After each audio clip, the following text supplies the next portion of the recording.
Hi, Salam Alaikum. Hi, Oracle Reiki Spiritual Healer. And today we're talking about the sisterhood among women. And I'm going to tell you, some of the things that I can remember in my family, some of the things that, my family practiced. And it created a sisterhood, not only in our own home, but, in our community. So, when I was little, and like I said, my mother was a midwife and my grandmother was a midwife. And they would go around to different people, different women when they had delivered these babies. And, they would, I could see them writing the register of the birth inside of a Bible. That's the first thing that I'm going to tell you that I remember. The second thing I remember is looking through these big Bibles, and you can see the marriage license and the marriage certificate within these larger Bibles. So all the information of the children and all the information of the family was kept in these Bibles. I remember my mother having some kind of rub when a woman had given birth and she had delivered a baby. My mother would deliver the baby and then come back in that same week or the next week and rub this person down with some kind of rub. And I remember, early on in the 80s and 90s, I think the last time that my mother really practiced something, she had that same rub. It had that same smell, and it was called Mother's Friend. And it smelled like, mint camphor, and it was really good for women, for stretch marks and things of that nature. So my mother would use this kind of solution and rub on the skin. She would make this kind of solution and rub for women so that they would use this prior they would use this prior to giving birth, and they would rub this on the skin for stretch marks. And these are some of the things that, we have lost over time, but I remember these things because I was with my mother. So, in saying this, after my mother would rub these women down with this solution for the stretch marks on the breasts, on the arms, on the behinds, and things of that nature, and this would take place before and after, the young woman had given birth. So after the young woman had given birth, then I would see the mother and the grandmother come to the house with this woman, or just the mother would come to the house and make sure that, they were cooking for her and, making sure that the house was clean. The father would pitch in, and everybody would pitch in, making sure that the meals were made, and things of that nature. And, to my understanding is, my mother told me that for 6 weeks, she has to be wrapped, and for 6 weeks, she's unclean. She will not be able to cook or clean because she may have a setback. Okay, so these are some of the things that were told to me. This is why the women had the camaraderie, because they were administering these kinds of, healing methods to the women who had given birth. Okay, so my mother would wrap these women, the woman who had given birth, and she would wrap them tightly, bind their abdomen tightly, all the way under their breast, and bind it in her back like a corset, very tightly. And they would not be able to cook or clean, get up or sweep. They wouldn't be able to get up and go to work. And basically, they were confined to their room or confined to the house, until 6 to 8 weeks. Until they had healed and, the bleeding had stopped. And then my mother would go back and, let them, whatever they finished of the rub or the salve that she had given them, whatever rub, they had finished it, and they would go back and take those bandages that wrap off of her in 6 to 8 weeks.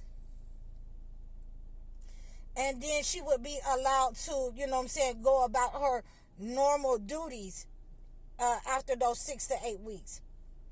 But, again, during that time, the family members kicked in.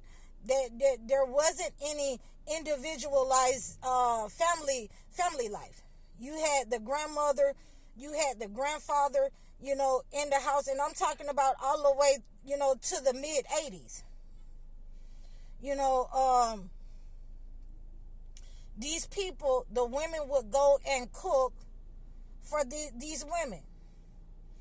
And that is if she was married. Now, this is where we have to really have a understanding.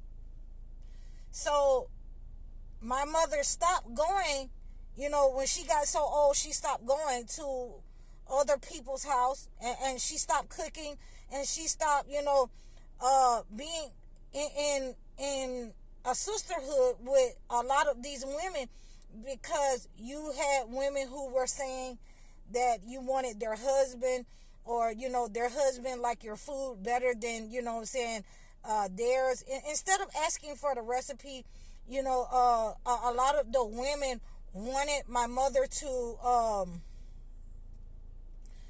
do these practices, for them for free. And my mother refused to do that. And a lot of them started going to, the emergency rooms and having babies in hospitals and places like that. So, being a midwife became outdated because, a lot of the sisterhood that came with that, it just sort of fizzled out. It sort of was phased out, with them telling people the healers and the midwives were witches and all of these kind of things. People just sort of started to go to hospitals and let the European take care of things. But, the way that I remember things was that, after these wrappings were taken off of the female, and she was given a spiritual bath, and her shape was back intact the way that she was. She had her woman shape again, and she would return back to these womanly duties. And my mother would make her waist beads or cowrie beads to hang around her waist, to make sure that, her shape stayed intact. And that was a blessing from among the women of old, the older women. And so these are some of the practices that I still practice to today. Sometimes when, I have younger women whose mothers are older, and I have these older practices, I still, use these older practices. And, it is necessary that we keep these kind of practices going. It's necessary that we pass these practices on to our own young ladies so that they will know what to do and how to maintain their body and their figure and not fall in line with the entity and the society of how they take care of women. Because when, you have a baby, in 6 weeks, after 6 weeks, you're back at work. Or before 6 weeks, you're back at work because you got to, maintain the house or whatever.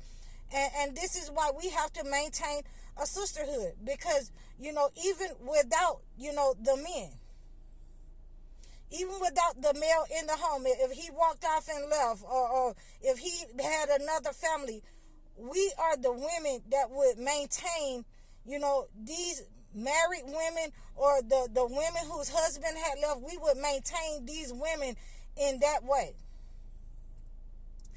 And oftentimes, we have lost that over time. And I am going to restore it, in our generation, so that we can get, some of those tea cakes and have tea and, high tea, and do some of those things that we used to do in the homes with some of the young women, with the ones who want to, restore the balance among women. So I hope that this has helped you. Some of the things that I remember, some of the things that I still offer in my practice, these old ways, these ancient ways, has not been abandoned, because they were good for the camaraderie, for the sisterhood. They were good for the young women. And they seen how we were cohesive, the women in the community. And these are some of the practices that, they wanted to pass down. That's how I got them. That's how I remembered them.